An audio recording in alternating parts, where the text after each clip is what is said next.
Oi, gente, bem-vindo de volta a mais um vídeo aqui no canal. Nessa semana agora nós vamos estar estudando a lição de número 8 da Escola Bíblica. E na lição de hoje nós vamos estar falando sobre a necessidade, o propósito e as formas da disciplina bíblica. O texto bíblico que foi destacado para a lição dessa semana está em Hebreus, capítulo 12, dos versículos 5 ao 13, depois eu vou deixar aí na telinha, quem quiser depois dar uma acompanhada na leitura, tá bom?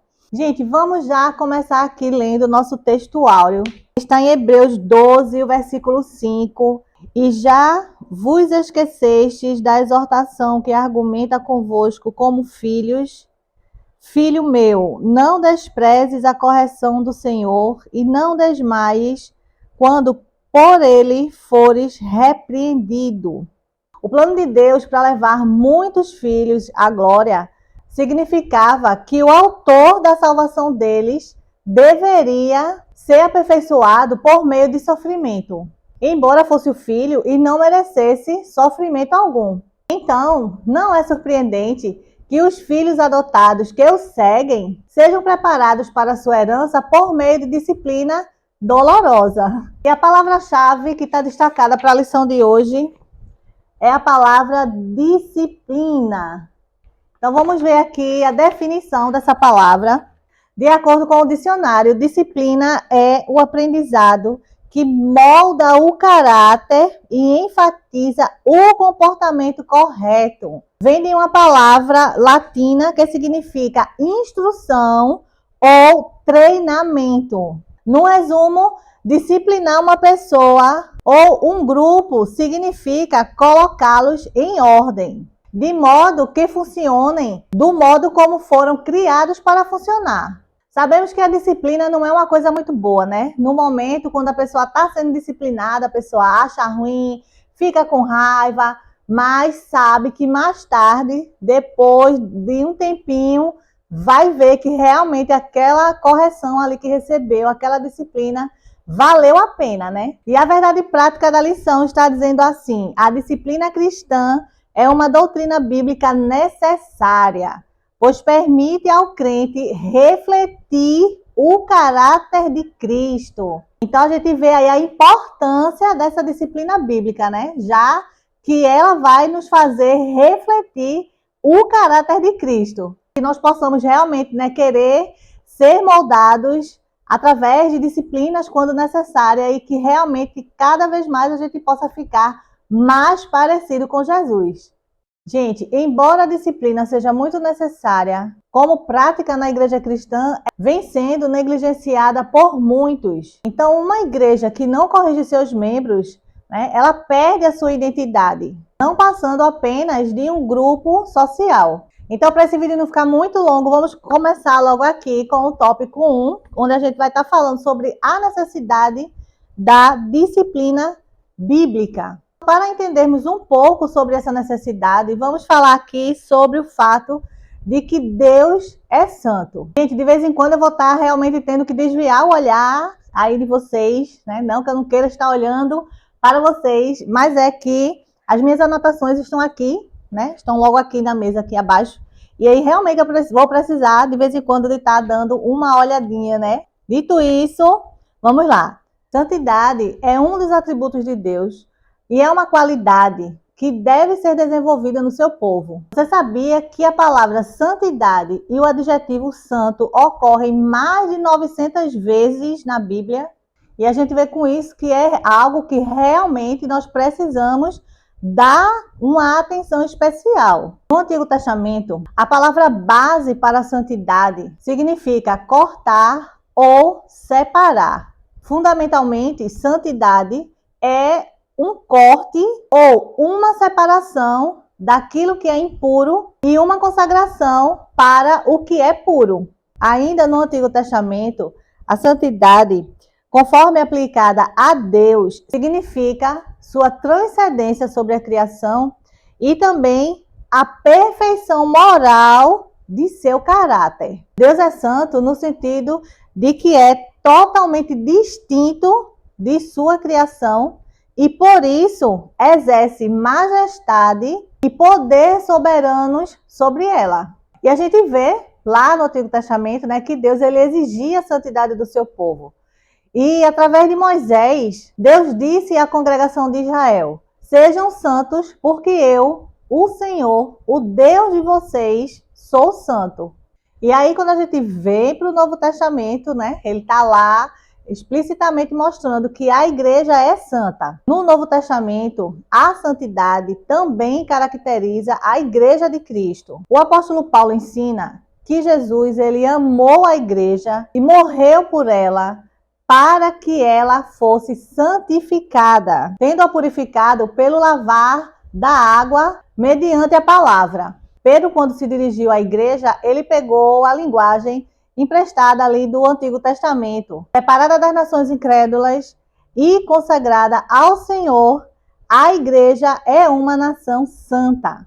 Porém, o Novo Testamento, ele discute mais frequentemente em relação a cristãos individuais, pois os crentes em Cristo, eles são frequentemente chamados de santos, uma vez que através da fé em Cristo, Deus justifica os pecadores, declarando-os santos diante de seus olhos.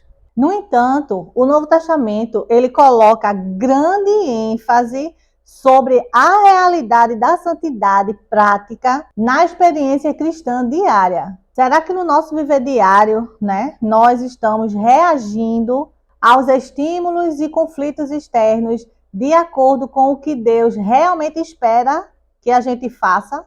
O Deus que livremente declara uma pessoa justa por meio da fé em Cristo, ordena também que o crente ele progrida em santidade de vida. Então é algo que a gente vai estar ali trabalhando na nossa vida diariamente, em cada atitude que a gente vai tomar, em cada ação, cada reação, a gente vai ter que estar prestando atenção para estar agindo de acordo com o que a palavra de Deus nos ensina, né? Para que a gente tenha realmente esse viver santificado na presença de Deus diariamente. É fácil? Não é fácil, mas Deus ele nos dá a capacitação para que a gente consiga viver da forma que ele espera que a gente viva. No plano de Deus, um crescimento em santidade deve acompanhar a fé, pois Deus graciosamente fornece os recursos espirituais para capacitar os cristãos a serem participantes da sua natureza divina. Então, a necessidade da disciplina bíblica é exatamente porque Deus, ele é um Deus santo e ele quer que a sua igreja seja santa. Daí, muitas vezes, a igreja vai ter que se submeter às disciplinas necessárias para alcançar realmente esse nível de santidade que Deus espera de cada um de nós. Então, quando a igreja ela não disciplina, aí vai acontecer o inverso, né? Ao invés da vida de santidade, daquela progressão, né, na santidade, a gente vai ver aí que surge a imagem do crente mundano ou crente carnal. Na verdade, esses adjetivos revelam, de fato, um crente indisciplinado, alguém que não tratou ou que não foi tratado naquilo que acabou se tornando um hábito pecaminoso para a sua vida. E aí, nesse sentido, a falta de disciplina, ela acaba destruindo o limite entre o sagrado e o profano. Para que tem que ser disciplinado? E aqui ele destaca algumas coisas, né, que o propósito da disciplina é para manter a honra de Cristo, é para frear o comportamento pecaminoso e também não tolerar a prática do pecado. Quando a gente lê o Novo Testamento, né, a gente vai ver aí que ele condena a imoralidade, o assassinato, a embriaguez, entre outros pecados que são considerados graves. Mas também, juntamente com eles, ele também condena a inveja, o ciúme, a fofoca, a ira, o egoísmo, a murmuração e a crítica. E cada um desses vícios é um obstáculo para a entrada do reino de Deus. As pessoas se preocupam só com esses pecados que são considerados graves, muitas vezes esses outros, não graves, vamos dizer assim, só que diante de Deus também tem o seu peso. E Deus também irá cobrar. Mas raramente são expostos entre os membros da igreja e apropriadamente disciplinados. Eu, pelo menos, nunca vi, né? Não sei, comenta aí se você já viu, se na sua igreja é assim, alguém ser disciplinado na igreja por fazer uma fofoca, porque tá tendo inveja do irmão. Eu, pelo menos, nunca vi. Mas se esse também, né, se esses comportamentos fossem corrigidos, se tivessem uma posição mais consistente com relação a esses comportamentos, além de promover a pureza da igreja, também aumentaria seu ministério como um centro acolhedor e incentivador do amor cristão. Quando a palavra de Deus diz, né, sobre o mandamento do amar o próximo como ama a você mesmo, ou faça aos homens o que você quer que seja feito a você mesmo. Então, quando a gente, né, se dispõe para estar falando mal do irmão, para estar fazendo uma fofoca, para estar com inveja, para estar com ódio, com ira, essas coisas, então, são comportamentos que é um obstáculo para a gente entrar no reino de Deus. E são comportamentos que precisam ser corrigidos, né? Eles precisam ser. Então, mesmo que não haja uma correção na igreja, mas nós, como cristãos, temos que fazer uma autoanálise, né? Ver como é que está a nossa vida diante de Deus, ver como é que está o nosso interior, né? Com relação a esses tipos de sentimentos negativos que não estão de acordo com a palavra de Deus, e buscar a ajuda do Espírito Santo para que eles sejam eliminados da nossa vida. Vai chegar naquele grande dia e não vai entrar no reino de Deus. Então é melhor se livrar deles aqui e agora, né, enquanto tem tempo, enquanto está com vida, enquanto está respirando. Então, gente, o amor de Deus que está descrito na Bíblia e exemplificado em Jesus Cristo tem como objetivo ensinar todas as pessoas a viverem da melhor forma possível. Os cristãos que se disciplinam, né, que fazem essa autoanálise, que disciplinam seus filhos, que disciplinam uns aos outros, e isso de maneira amorosa, honram a Jesus e seguem também o seu exemplo de vida. Desse modo, então, ajudando outros a entenderem também os propósitos de Deus. Falando sobre agora as formas de disciplina bíblica. Tem a disciplina bíblica como modo de correção, a disciplina como forma de restauração e a disciplina também como modo de exclusão. E aí o comentarista destacou aqui: todos os crentes, de alguma forma, tiveram a necessidade de ser corrigidos em algum momento. Se alguém não é corrigido quando erra, então, segundo a Bíblia, trata-se de um bastardo e não de filho. Pedro, por exemplo, teve que ser corrigido por Paulo quando adotou uma atitude visivelmente errada em relação aos gentios. Quando o crente comete alguma falta e não é corrigido, a tendência é que isso acabe se tornando um comportamento. O comportamento errado é reforçado. Dessa forma, o alvo da disciplina é levar aquele que pecou ou vive na prática do pecado à restauração e reconciliação. É como eu falei antes, né? Às vezes acontece determinados comportamentos e não são expostos, mas a pessoa, ela tem a consciência de que ela está tendo esse tipo de comportamento errado. Então tem que ser feita uma autoanálise, uma autodisciplina na sua vida. Porque se você quer realmente ter uma vida, né, de santidade diante de Deus, você não vai poder estar tendo comportamentos contrários à palavra de Deus, achando que que você vai conseguir ficar fazendo aquilo ali porque ninguém está vendo. Não adianta você estar dessa forma e querer se esconder, né? Vamos dizer assim, de um irmão, de outro, ou se esconder da igreja, porque diante de Deus, quem é que se esconde? A Bíblia diz que os olhos dele são como chamas de fogo que está ali, ó, sondando tudo, o que está no mais escondido ali do ser da pessoa. Não adianta, porque Deus ele está vendo. Então, não vale a pena você estar com sentimentos negativos, contrários à palavra de Deus no seu coração, contra os servos de Deus, né? Contra os seus irmãos, contra alguém da comunidade. E isso também não é só com relação ao pessoal da igreja, não, viu, gente? Isso é com relação, no geral, no nosso comportamento com relação às pessoas que estão ao nosso redor, no ambiente de trabalho, na escola, numa faculdade,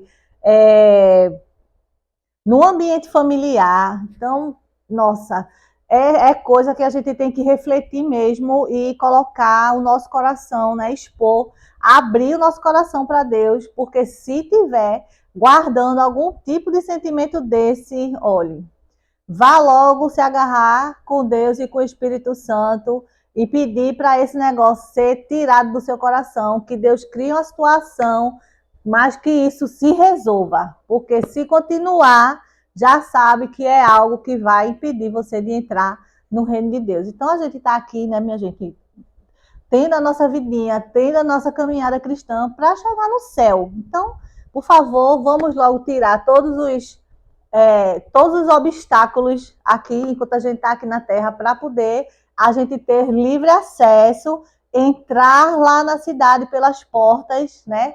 E ouvir de Jesus dizendo para a gente, seja bem-vindo. E não, se afaste, olha, vá para lá, porque eu não conheço vocês, que vocês praticaram iniquidade. Então, às vezes a gente acha que iniquidade só são coisas grandes, mas um sentimento também negativo diante de Deus também está sendo a iniquidade. Porque se a gente está querendo ficar daquela forma, não está querendo mudar, não está querendo ser tratado pelo Espírito Santo, então, minha gente, vai estar praticando iniquidade. Então, é melhor, né, deixar isso de lado e a gente, quando chegar naquele dia, entrar lá na santa paz e permanecer lá, minha gente. Diante de tudo que foi falado, precisamos aceitar a forma de disciplina aplicada de acordo com cada erro, pois essa disciplina será para corrigir e também curar as desordens pecaminosas que nos tornam dessemelhantes de Deus. Não é semelhantes, viu? É dessemelhantes.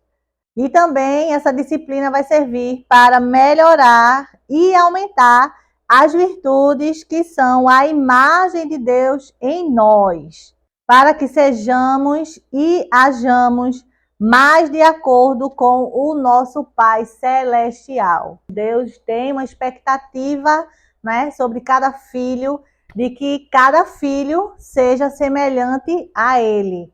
E para isso, para nós estarmos nesse nível de semelhança, temos que nos deixar sermos tratados para poder realmente estarmos do jeito que Deus quer que a gente esteja.